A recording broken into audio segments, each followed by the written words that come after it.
This is going to be a bit of an altar talk video, and I told you guys that I don't have a particular setting to record these videos. Y'all know I talk with my hands. When I feel like it, I make these videos, and I don't know what altar talk this is because I have not been posting a lot of them.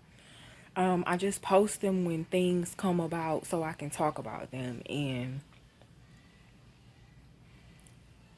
I just think that the way I set my altars up and how I'm communicating with my ancestors and my mom it's changing. It's becoming more effective. I'm doing newer things. I'm taking advice. I'm watching different people and how they operate with theirs, and it's helpful to learn and see other people do things, but in the same sense I still keep my essence with it.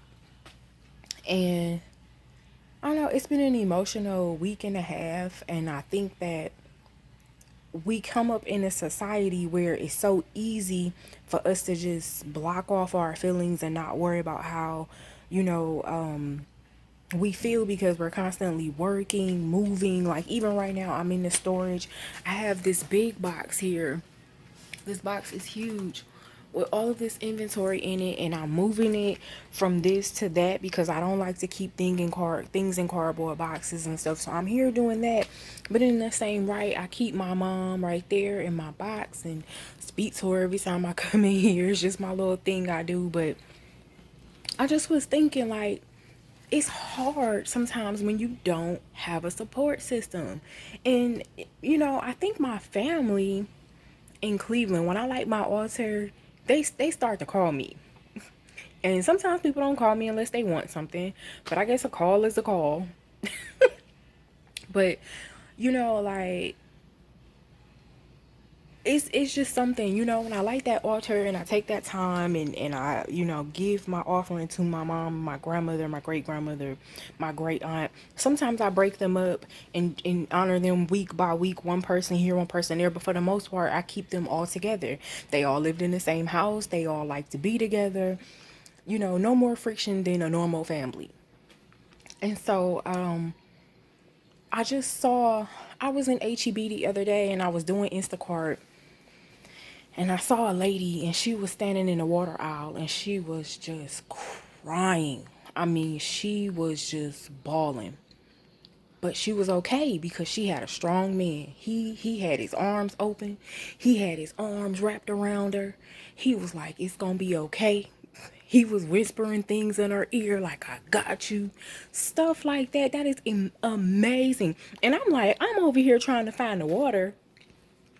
And I'm like, okay, I don't see no Orzaka water. Oh, this lady is crying. Oh, this man is confident her. She's fine. Where is the Orzaka water? Okay, they don't want no Orzaka water. Where's the Nestle water? Like, I mind my business when I go places. Because if that was happening to me, I would want somebody to stay up out of my business, especially if my man was comforting me and I can see that I was being in a comforting situation. But I just thought about that. Like, where's my comforting situation? Where's my comforting situation? Sometimes we need people around us. I've been here for years. I tell you guys this, if you don't know me, I've been in Houston, Texas for I think it'll be 15 years this year. Yeah, this is 15 years. In August it'll be 15 years. Where is my support system? My mom was the only person that moved down here and wanted to be with me, and she was here for 2 weeks and she passed after 2 weeks. Like, and I still hear her telling me. I heard it earlier today. It made me so like, it just took me there. Because I was like, I could hear her telling me, "I'm so proud of you. I'm so proud of you." She just used to say that so much. And I used to be like, "But what are you proud of?" I used to tell her, "Thank you." But what are you proud of? What am I doing that's making you so proud? And she used to tell me, like, some of my friends have kids that are on drugs. Some of my friends have kids that have had so many abortions. Now they want to carry, they can't carry kids. Some of my friends have this and some of that. Some of them, she said, you go through your little obstacles. You're trying to finish school and stuff. But for the most part, I am proud of you. You're smart. You make good decisions.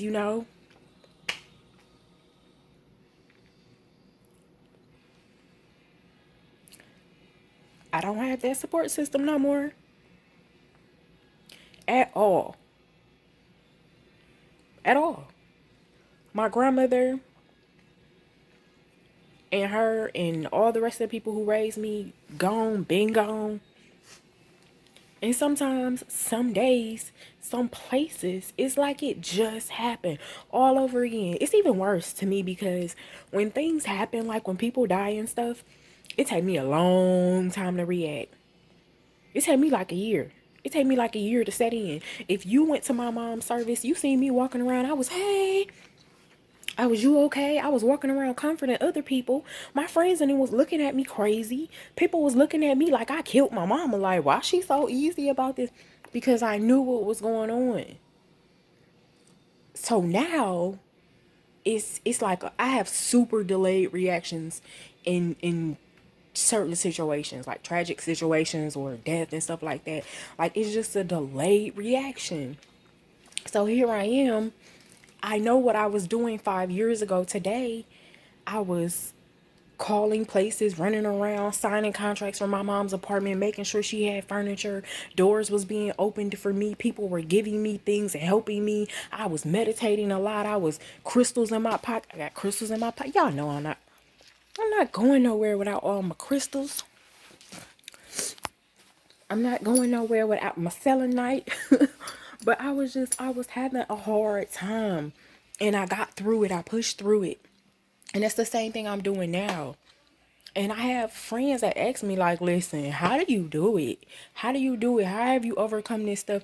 I don't know. I don't know. Like I tell my friend, like Oprah Winfrey said, and I'll never forget Oprah said this on one of her shows. I ain't never been like a big Oprah watcher like every day, but I came up with her on the TV every day in my house when I was a kid. She said, I'm gonna run on and see what the end gonna be. And that's how I feel every day. I'm too nosy to die. I'm too nosy to, just give up unwillingly and be like, okay, so is life, forget it. No, I'm going to try everything I can to keep it moving, and I'm going to run on and see what the end going to be. That's it. So this is Altar Talk. I don't know what number because I really been neglecting my Altar Talk, but not my altar. Hey. So I appreciate y'all. I am in my storage. I'm going to keep getting things in order. I'm going to keep rotating this business, but I had to do Altar Talk because it's been on me, like, you need to keep up with your Altar Talk series. I don't have a huge following for the Altar Talk series yet, but some of y'all just need the word. I haven't really got into too much of telling y'all how to set it up and all of that stuff. I did one or two videos, but I just tell you, this is the after effect of what you do. Things open up for you. People call you. My cousin texted me out of the blue today and said, love you forever and always. Like, I ain't talked to this lady in months. She just must know this is that time of year for me. And so this is the example. Do not try to be, too thinking into it too much, because your brain is automatically going to remember what happened during around this time. And if I start now and go all the way up until the annual date of when my mom transitioned, then I'm going to drive myself crazy for 3 weeks, and I'm not going to do that. I'm not going to do it. I'm going to press on. I'm going to cry when I need to cry, hug myself when I need to hug myself, be who I need to be, learn what I need to know, see what I need to see. And that is it for Altar Talk right now for this episode. So I appreciate y'all. If you like to comment on this channel, like, subscribe, share, comment. I appreciate the comments. So that's it, y'all. Peace and blessings. Peace, peace, peace, peace, peace.